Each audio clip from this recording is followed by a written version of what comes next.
Hello everybody, welcome back to my channel. I'm so excited to have you here with me as always. So today we're going to jump right into this beautiful technique or this beautiful swatch. It is super simple, as all my techniques are usually. Super easy to do and so effective.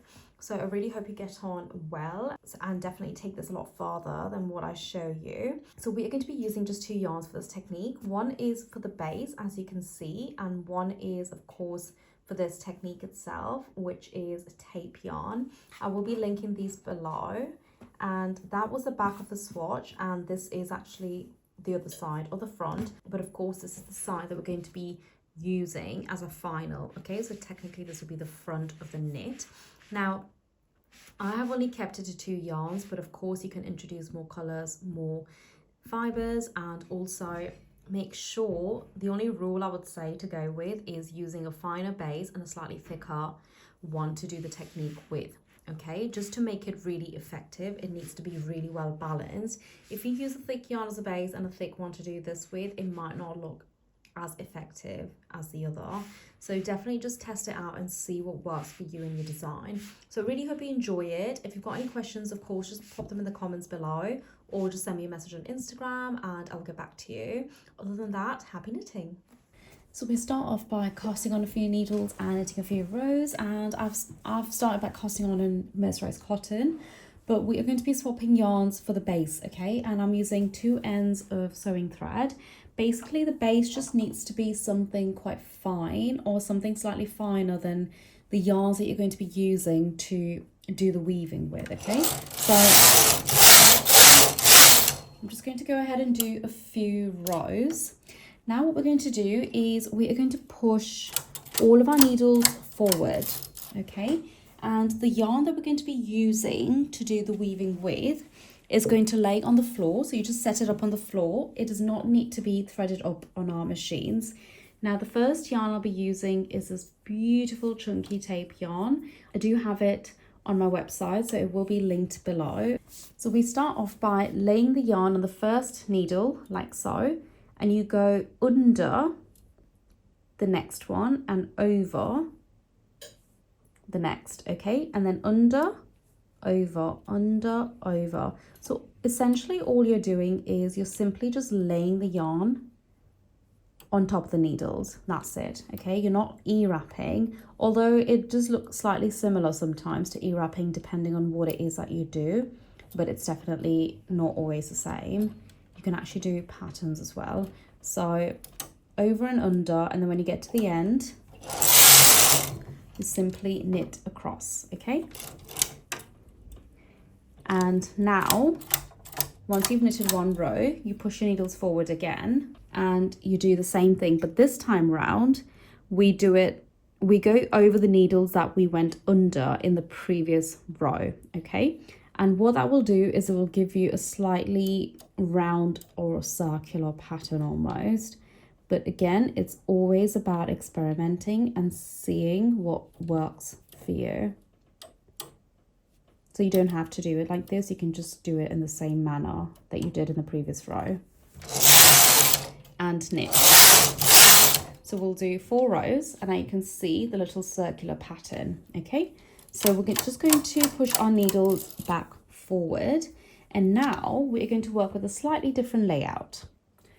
So this time we go over the first needle and we go under 3, okay? And then over 1, and then under 3, over 1, under 3, and you simply continue. So I simply just want to show you different layouts and what that does. You knit 1, again, push all of your needles forward, and this time around, you're basically going under. So we went over 1 needle, okay? For instance, we went over that one. Now you take that as a center 3 for the next set, and you go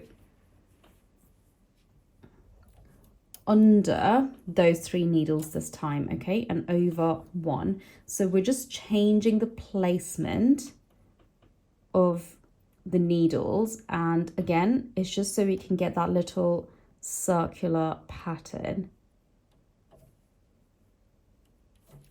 Now hit a couple of rows, and now you can see how different that looks to this. Okay, and now we're going to push our needles forward again, and this time around we are going to go under 2, 4, 5 needles.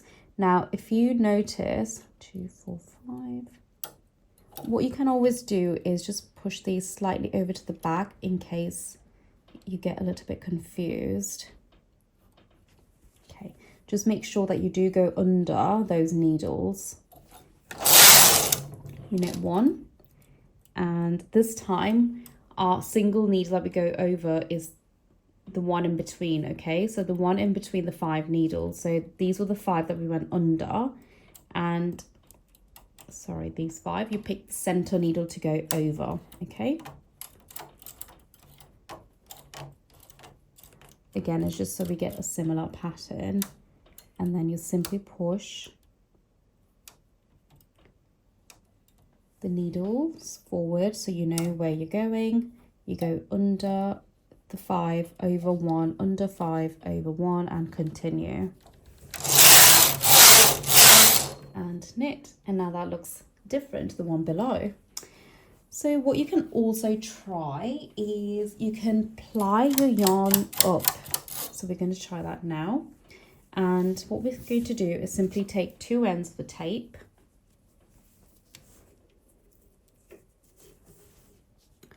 and pretty much do the same. Actually, we'll go under 7 this time. So 6, 7, and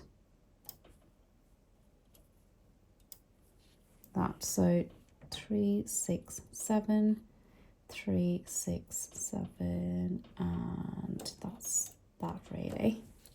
So it just might make it slightly easier, like I said. And then you could again do the same thing. So that's the center for each of these. That's 3, 6, 7, center.